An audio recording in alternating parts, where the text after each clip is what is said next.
कौन सी inspirational tales आपको लगते हैं ज़्यादा, celebrity mothers and daughters? Inspiration कौन सी लगती है या क्या आपको कोई ऐसी इंस्पिरेशनल टेल्स है like about celebrity mothers and daughters?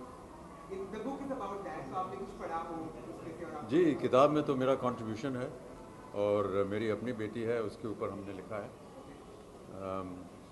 United Nations ने मुझे जो पोलियो कैंपेन था उसके लिए एम्बेसडर बनाया था और उसके सफलता के बाद गर्ल चाइल्ड के ऊपर भी मुझे एम्बेसडर बनाया है। और हम सब मिल कर के इसी लक्ष्य में काम करते हैं कि जो नारी जो है वो देश की 50% शक्ति होती है, उसको उसका हक, उसका कर्तव्य मिलना चाहिए। और मैं अपने लिए ये केवल इतना कह सकता हूँ कि मैंने तो कभी अपने स्वयं परिवार में बेटी और बेटा में कोई अंतर नहीं रखा है। और कई बार मैं ये कह चुका हूँ कि मृत्यु के बाद जो कुछ भी मेरा छोटा मोटा होगा वो आधा आधा पूरा मैं बेटी और पुत्र को दोनों को दूँगा। सर, बेटी के मायने क्या है आपके लिए?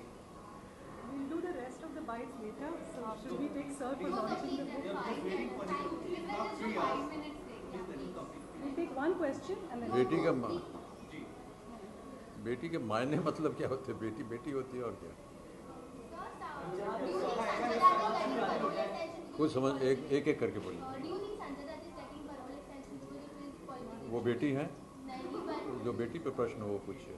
कहा जाता है कि औरत के लिए 2 जन्म होता है, जब वो सबसे पहले ससुराल आती है और दूसरी बार जब माँ बनती है। जी, आपने जया जी को देखा है आपके घर जब आई, और जब आपकी बेटी किसी दूसरे के घर गई, मेरा मतलब यही था पूछने का।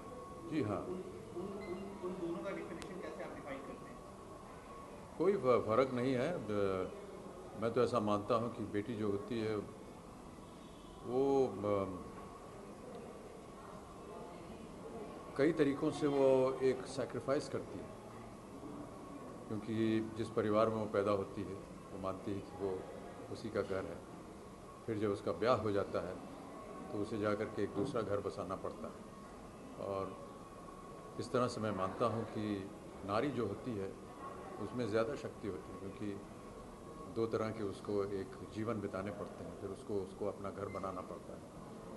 और नारी के लिए घोंसला बनाना सबसे अहम उसके मन में एक प्रतिक्रिया होती है, बात भी होती है।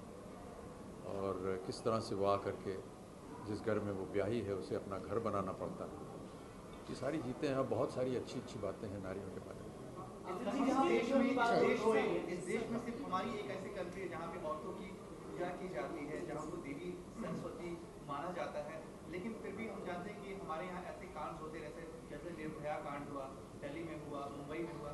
आपको लगता है कि कुछ सीखने की ज़रूरत है या मेंटालिटी चेंज करने की ज़रूरत है, या इसके लिए हम क्या? इस तरह की संस्थाएं जैसे कि प्लान इंडिया है और जिस तरह से काम ये कर रही हैं, ये केवल इसी ध्येय और लक्ष्य से कर रही हैं कि नारी को एक ऐसा दर्जा दिया जाए, उनकी देखभाल की जाए। निर्भया कांड जो था वो बहुत ही घिनौना कांड था, और मेरा ऐसा मानना है कि समाज भी बहुत सचेत हो गया है। जब निर्भया कांड हुआ तो आपने देखा कि सड़कों के ऊपर वो लोग निकले जिनके पास कोई राजनीतिक लक्ष्य नहीं था या ना ही उन्हें किसी ने प्रोत्साहित किया था। उनको स्वयं लगा कि ये समाज के खिलाफ एक काम हुआ है, और किस तरह से उन्होंने सरकार को, सिस्टम को प्रभावित किया कि वो एक न्याय निकालें, एक कानून निकालें। और मैं समझता हूँ कि इस तरह की और कार्यक्रम होंगे, और जब कभी भी मेरी आवश्यकता पड़ेगी किसी को बढ़ावा देने के लिए तो मैं हमेशा सामने आऊँगा, क्योंकि मैं समझता हूँ कि जब तक समाज में ये बदलाव नहीं आएगा तब तक समाज जो है वो एक स्तर पे पहुंचना चाहिए जहां पर उसे नारी को स्वीकार करना चाहिए कि वो 50% शक्ति है देश की।